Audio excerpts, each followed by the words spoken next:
We are currently witnessing a structural shift in the derivatives market that suggests a liquidity vacuum is forming for the year 2026. Most market participants are blindly fixated on the projected peaks of 2025, completely ignoring the historical inevitability of the post-cycle correction. If you are holding Bitcoin today with the expectation of a perpetual upward trajectory, you are exposing your portfolio to a potential drawdown of 60 to 70%.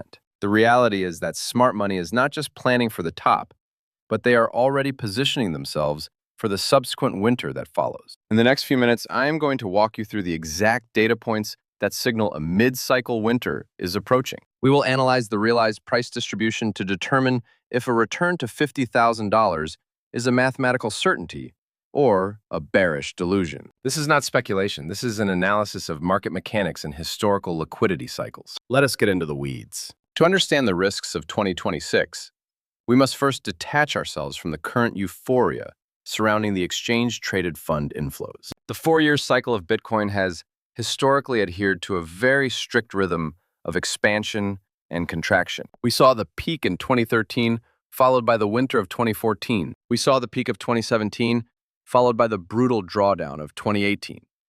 And most recently, the double peak of 2021 led us directly into the macroeconomic collapse of 2022. The pattern suggests that 2025 will be the year of expansion, leaving 2026 as the designated year for a cyclical correction. However, this time the market structure is fundamentally different due to institutional capital. The question we need to answer is whether Wall Street will dampen the volatility or exacerbate the sell-off when the music stops. Here is why this matters. When we look at the on-chain data, specifically the short-term holder cost basis, we see a critical support level forming. Historically, during a bear market or a mid-cycle winter, the price of Bitcoin tends to revert to the realized price of the average holder. Currently, the realized price for the entire network is trending upward, but the volume gaps suggest thin support between $70,000 and $50,000. If we see a blow-off top in late 2025 that pushes the price above $150,000, a subsequent correction is inevitable. A standard bear market drawdown of 70% from that theoretical peak would bring us precisely into the range of $45,000 to $50,000. This aligns perfectly with previous cycle data, where Bitcoin retraced all the way back to the previous cycle's all-time high. The all-time high of the previous cycle was $69,000, but the true structural support was often established lower. We must also consider the 30-day moving average of miner revenue. In a post-halving environment, miner capitulation becomes a serious risk if the price drops below their production cost. By 2026, the cost of production for one Bitcoin is estimated to rise significantly due to difficulty adjustments. If the market price falls toward $50,000, we could see a flush of inefficient miners exiting the network. This capitulation event usually marks the absolute bottom of a cycle. The reality is that the market seeks equilibrium, and after a parabolic run, equilibrium is often found much lower than retail investors expect. If this level of data-driven analysis is helping you clarify your long-term strategy, consider subscribing to the channel to stay aligned with the smart money. Now, let us discuss the macroeconomic environment expected in 2026. We are currently in a phase where global liquidity is expanding, which fuels risk assets like Bitcoin. However, central banks operate on cycles as well. By 2026, it is highly probable that the Federal Reserve will have pivoted back to a tightening cycle to combat the inflation caused by the current liquidity injection. When liquidity tightens, risk assets are the first to be sold. This is where the exchange-traded funds become a double-edged sword. While they provide massive buying pressure on the way up, they also facilitate rapid exits for institutional allocators.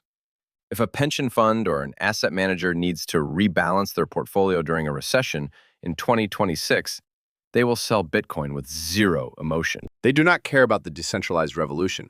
They care about quarterly reports. This institutional selling pressure could trigger a cascade of liquidations in the futures market. We saw a preview of this in late 2021, where open interest was wiped out in a matter of days. The leverage in the system right now is building up to levels we have not seen since April of 2021. When that leverage unwinds, it does not stop at logical support levels. It crashes through them until it finds a liquidity pool deep enough to absorb the selling. Our analysis indicates that the most significant liquidity pool for institutional accumulation sits exactly at the $50,000 level. This is the level where large entities who miss the initial run-up will likely place their limit orders.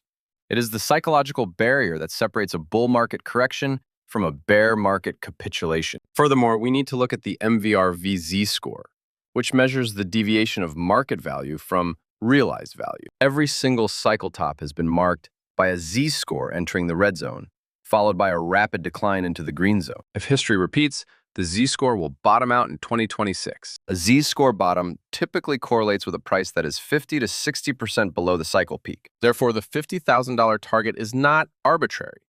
It is derived from multiple independent metrics converging on the same time frame. This brings us to the concept of the mid-cycle winter. Many people believe that because institutions are here, we will never see a massive crash again. This is a dangerous assumption. If you look at the stock market, Amazon and Apple have experienced drawdowns of 50% or more multiple times in their history. Volatility does not vanish with maturity, it simply changes its form. In the case of Bitcoin, volatility is the price you pay for performance. The year 2026 will likely test the conviction of every new investor who entered during the hype of 2025. The media will claim that Bitcoin is dead, just as they did in 2018 and 2022. But for the prepared investor, this winter represents the greatest opportunity. If you understand that $50,000 is a potential target, you can structure your portfolio to hold cash reserves for that specific moment. This is the difference between being a victim of the market and being a master of it. If you want to ensure you are navigating these turbulent waters with the best possible intelligence, make sure you have liked this video to help the algorithm find other serious investors. Let us dig deeper into the psychology of the 2026 correction. The vast majority of retail investors will sell at the bottom. They will buy at $100,000 and sell at $50,000 out of fear. This transfer of wealth from the impatient to the patient is the engine of the market. To avoid being part of the transfer, you must watch the long-term holder supply shock. Even during price declines, if the amount of Bitcoin held by long-term holders starts to increase, it is a signal that the bottom is near. In 2026, we expect to see long-term holders begin reaccumulating aggressively once the price breaches $60,000. This absorption will eventually create a floor. Whether that floor is $55,000 or $48,000 is less important than understanding the zone. We define this as the generational buy zone. It is the period where the weak hands have been washed out and the supply-side crisis begins to build for the next cycle.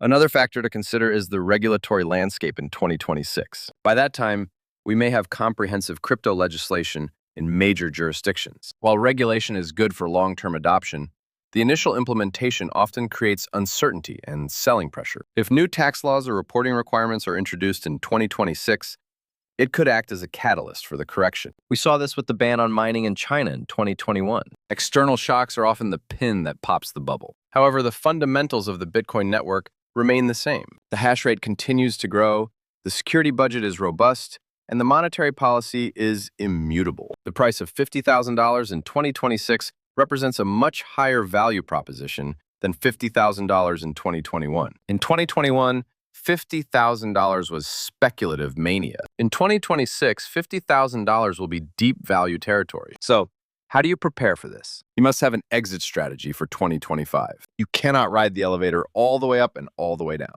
Taking profits on the way up allows you to build the cash reserve needed to buy the dip in 2026. If you are fully allocated and the market drops 60%, you are paralyzed. But if you are sitting on cash reserves, a drop to $50,000 is a gift.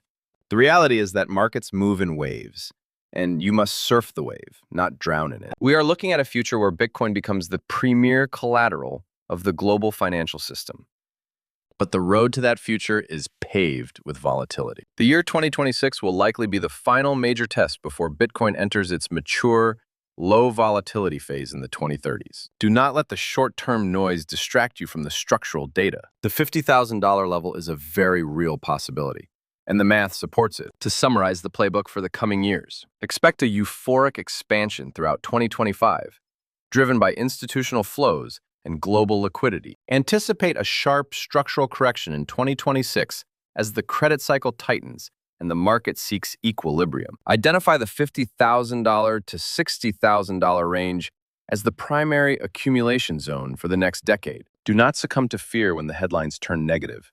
Look at the on-chain data. Watch the minor capitulation signals and the long-term holder accumulation patterns. This is how you survive the winter and thrive in the subsequent spring. We provide this analysis not to scare you, but to arm you with the foresight that 99% of the market lacks. Stay liquid, stay observant, and trust the data over the narrative. Please remember that I am a market strategist and analyst, not your personal financial advisor. All investment strategies involve risk of loss, and you should conduct your own due diligence or consult with a certified professional before making any financial decisions. The markets are unforgiving to those who are unprepared. I will see you on the next update.